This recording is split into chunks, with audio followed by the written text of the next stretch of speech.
Assalamualaikum warahmatullahi wabarakatuh. Saya Khadijah Makarim. Topik kita kali ini adalah tentang motivasi belajar. Yang saya beri judul adalah Jangan Jadi Sampah Basah. Nah, ini adalah mengandung filosofi yang tinggi tentang sampah basah. Apa yang dimaksud dengan sampah basah kaitannya dengan motivasi belajar?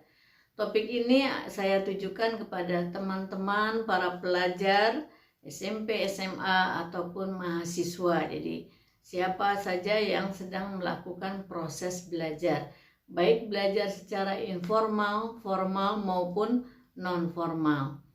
Baik teman-teman sekalian, motivasi belajar adalah usaha yang dilakukan untuk menimbulkan motif pada diri seseorang untuk belajar. Nah, biasanya motivasi belajar itu terbagi dalam kelompok besar dua, biasanya yang sudah kita kenal bersama, yaitu motivasi intrinsik dan motivasi ekstrinsik.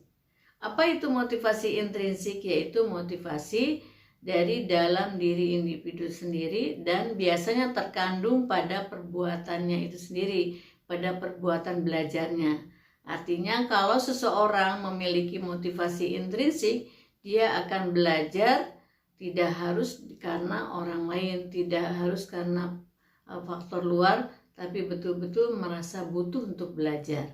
Jadi intrinsik ada pada proses belajarnya itu sendiri. Lalu yang kedua, motivasi ekstrinsik.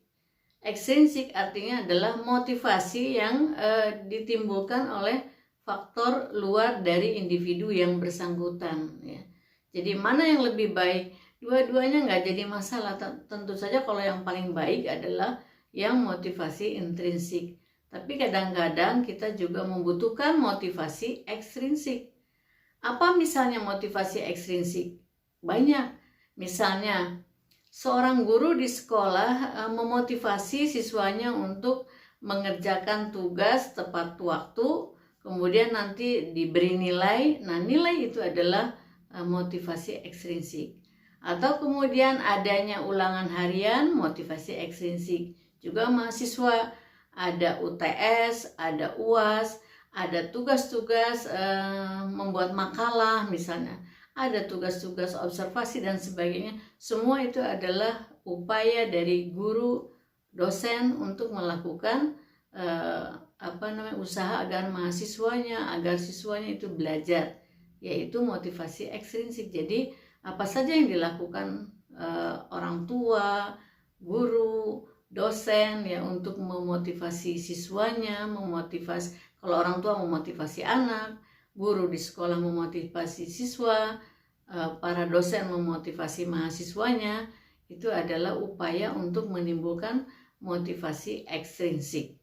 Nah, kemudian yang ingin saya sampaikan di dalam konten ini adalah ada orang-orang atau ada kelompok yang sulit dimotivasi, sehingga saya mengumpamakannya sebagai sampah basah, ya. Di dalam ilmu penyuluhan, di dalam mempelajari ilmu perilaku, itu orang-orang yang sangat sulit dirubah, sulit melakukan perubahan. Biasanya kami menyebutnya adalah sebagai sampah basah. Itu perumpamaannya. Kenapa disebut sampah basah? Teman-teman tahu sendiri kan, misalnya contoh begini. Kalau teman-teman mau membakar sampah, kalau sampahnya kering, kan nggak perlu ada bantuan disiram minyak tanah lah, disiram bensin dulu lah, nggak usah.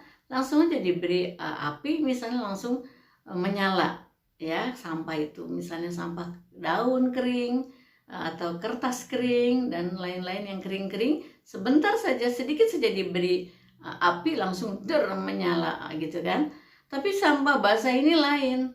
Walaupun kita sudah siram minyak tanah misalnya 1 liter, lalu kita beri api, maka akan menyala sedikit. Di bagian yang diberi minyak sedikit, lalu mati lagi.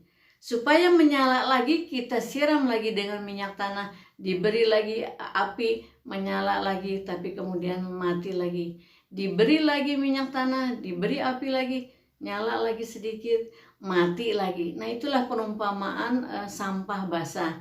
Nah, di dalam proses pendidikan ada kadang-kadang kita ketemu orang-orang yang seperti itu, ketemu siswa yang seperti itu, atau ketemu mahasiswa yang seperti itu. Nah, apa sebabnya kira-kira ada yang termasuk di dalam kelompok sampah basah ini?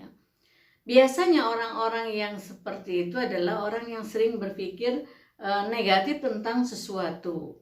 Jadi apa saja yang ada di lingkungannya, dia pikir sesuatu itu adalah negatif, membahayakan bagi dirinya, misalnya tidak menyenangkan bagi dirinya. Atau yang kedua, tidak terbiasa disiplin, karena disiplin itu kan harus dari kecil. Nah, mungkin anak-anak ini adalah atau mahasiswa ini adalah tidak terbiasa disiplin. Kemudian juga yang banyak lah ya contohnya, tetapi kira-kira saya kasih contoh ada beberapa lah ya. Ini mudah menyerah. Jadi kalau ada tantangan itu kok kayaknya berat ya, kok ada tugas ini belum apa-apa, tergambarnya adalah yang beratnya, yang sulitnya gitu. Kayaknya nggak bisa saya melakukan itu, kayaknya saya nggak bisa melakukan itu 1 minggu gitu. Jadi kalau misalnya ada dosen memberikan tugas kemudian 1 minggu, itu ada yang semangat, ada yang aduh kok 1 minggu gitu, bisa nggak ya gitu. Kemudian ada juga ciri yang berikutnya dalam kelompok basah ini adalah tidak mau kerja keras gitu ya. Jadi maunya yang instan aja, yang mudah-mudah, yang gampang-gampang aja gitu. Kemudian kurang menghargai waktu, tidak percaya diri, dan semua itu akhirnya membuat yang bersangkutan itu sering bingung gitu.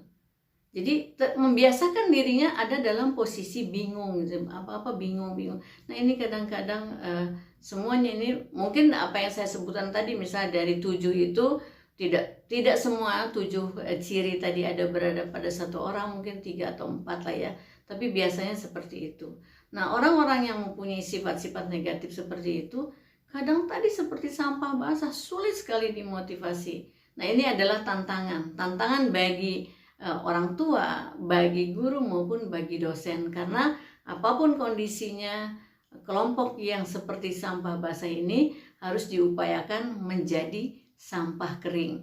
Nah, baik teman-teman sekalian, perumpamaan sampah kering adalah orang-orang yang mudah dimotivasi, sedikit saja dimotivasi, sedikit saja diberi gambaran kenapa kamu harus melakukan itu, melakukan karena nanti ada ini, ada ini, misalnya satu gambaran-gambaran yang positif, mereka sudah bergerak gitu ya. Jadi kalau begitu, bagaimana caranya untuk supaya kita menjadi sampah kering?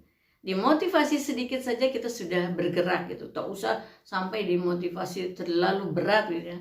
Nah, kita lihat cirinya adalah, atau usaha-usaha untuk menjadi sampah kering tadi adalah, biasakanlah untuk berdisiplin ya. Disiplin dalam hal apapun ya, dalam penggunaan waktu, dalam penggunaan uang, misalnya kalau kamu punya uang, mengatur bagaimana caranya, disiplin dalam segala hal. Penggunaan fasilitas yang diberikan oleh orang tua, diberikan oleh dosen, oleh guru dan sebagainya.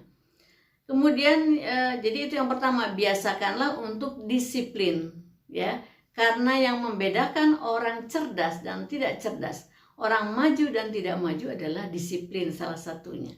Yang kedua, bergeraklah walaupun sedikit, jangan berhenti.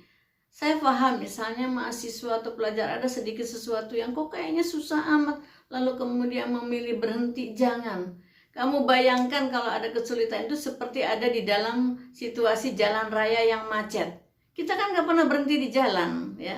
Pasti kita terus padat merayap pelan-pelan sampai ke tujuan. Begitu juga dalam belajar ya. Begitu juga teman-teman yang sedang menulis skripsi. Jangan berhenti, bergeraklah sedikit, insya Allah sampai tujuan. Karena kalau nggak bergerak nanti ditabrak oleh orang lain, kalau kita umpamakan seperti di jalan raya. Yang ketiga, jangan menunda-nunda pekerjaan, kerjakan segera, karena kalau sudah menunda pekerjaan, nanti pekerjaan makin berat. Yang keempat, rampungkan, kaitan dengan yang ketiga, rampungkan tugas-tugas dengan segera. Mana yang lebih mudah, atau kadang yang lebih kamu tertarik ingin mengerjakannya, gak apa-apa, laksanakan itu. Meskipun misalnya tugas itu masih lama, kerjakanlah duluan kalau memang itu kamu mau mengerjakannya gitu. Jadi ada 2 cara ingin menyegerakan tugas itu. Kadang kita lihat yang mudah dulu, kadang kita lihat yang harus masuk lebih dulu. Kadang yang ingin kita kerjakan dulu, minatnya memang di situ. Tidak apa-apa, mana aja pilih. Yang penting lakukan sesuatu, rampungkan tugas. Kemudian jangan bekerja berdasarkan mood. Ya, aduh lagi nggak mood nih, jadi nggak kerja. Jangan, justru kita harus merubah. Mood yang negatif itu gimana caranya tuh supaya menjadi negatif, supaya kita selalu dalam keadaan moodnya itu bagus gitu ya. Memang ini tidak mudah, tapi latihlah untuk membiasakan diri untuk tidak bekerja berdasarkan mood. Jadi kalau lagi mood kerja, kalau enggak gimana lah misalnya. Memang ini berat, butuh latihan. Siapapun akan berjuang untuk ini melawan yang bad mood itu ya. Kemudian yang berikutnya adalah yang keenam. Pikirkanlah bahwa proses belajar, bahwa belajar itu adalah suatu kebutuhan. Ya, jadi masukkan di dalam pikiran kita, di dalam persepsi kita bahwa belajar adalah suatu kebutuhan. Kalau nggak belajar berarti ada sesuatu kebutuhan yang belum terpenuhi. Ya, itu jangan lupa ya. Teman-teman para siswa, para mahasiswa, masukkan dan camkan dalam pikiran kita bahwa belajar adalah suatu kebutuhan bagi kita. Pada saat kita berhenti tidak belajar berarti kita akan terjadi ketidakseimbangan karena ada kebutuhan yang tidak terpenuhi. Nah, baik teman-teman sekalian, sekali lagi janganlah kita menjadi sampah basah. Jadilah sampah kering supaya sedikit saja dimotivasi kita mudah bergerak, mudah melakukan perubahan menuju cita-cita ya. Dan jangan lupa biasakanlah sesuatu itu dari kecil, dari sekarang, dari yang kecil-kecil.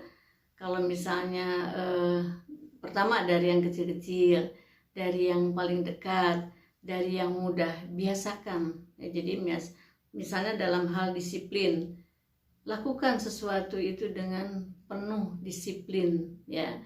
Kalau sudah dibiasakan, nanti lama-lama kita terbiasa disiplin.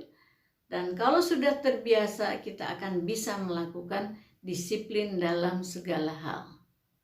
Demikian teman-teman sekalian, sekali lagi saya garis bawahi, mari kita menjadi orang yang seperti sampah kering. Jauhi sifat-sifat sampah basah ya. Jadi kalau sampah kering, sedikit dimotivasi, langsung bergerak, dan bergerak, insya Allah kita akan sampai di tujuan. Teman-teman sekalian, mohon maaf bila ada sesuatu yang kurang berkenan, dan jangan lupa share kepada teman-teman yang membutuhkan untuk memotivasi belajar dan semakin semangat di dalam belajar. Apapun yang diselesaikan, kalau mahasiswa mungkin sekarang sedang menulis skripsi, mudah-mudahan lancar bimbingannya dan cepat lulus. Terima kasih, jangan lupa subscribe, like, dan komen. Assalamualaikum warahmatullahi wabarakatuh.